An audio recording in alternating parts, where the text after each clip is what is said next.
Hey Facebook friends, Reverend Cade Curry here, First Presbyterian Church of Springdale. Just wanted to give you a little peek into our time of worship this week.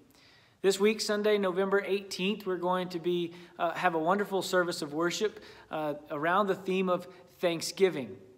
I was, in fact, talking to my 7-year-old this week, and I said, Asher, I was thinking about Christmas.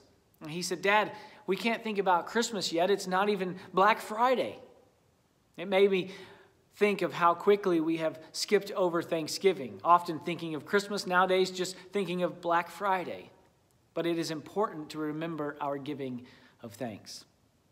In our time of teaching this Sunday, we're going to be looking at the letters that Paul writes to his friends in Corinth. He encourages them through the word thanksgiving. In fact, he talks about a cup full of thanksgiving. It's ironic, I think, that at Thanksgiving time we sit around a table in community with one another and we give thanks. There's another very similar meal talked about in Scripture, and it's that of the Lord's Supper. In fact, you may not know this, but in many traditions, the word Eucharist is used. Instead of Lord's Supper or communion, we say Holy Eucharist. The word Eucharist translates Thanksgiving. Isn't it ironic that at Thanksgiving and at communion, these meals are shared? We don't take communion, or we can't celebrate Thanksgiving alone. It's a communal thing. We sit at table and we give thanks to God. This week, we're going to look at these two meals and how they're very similar and what we can learn about giving our thanks to God, either at the table of communion or at the table of Thanksgiving this week.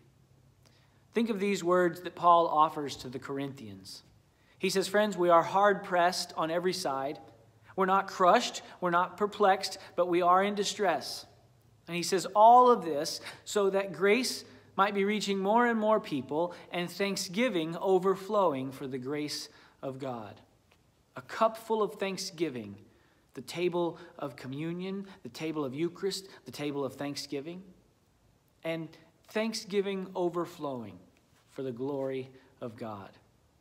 Join me this Sunday as we explore Thanksgiving in our time of teaching, and we are even going to have a moment of that we have memory of those who we've lost in our congregation over the last 12 months, a little nod to All Saints' Day.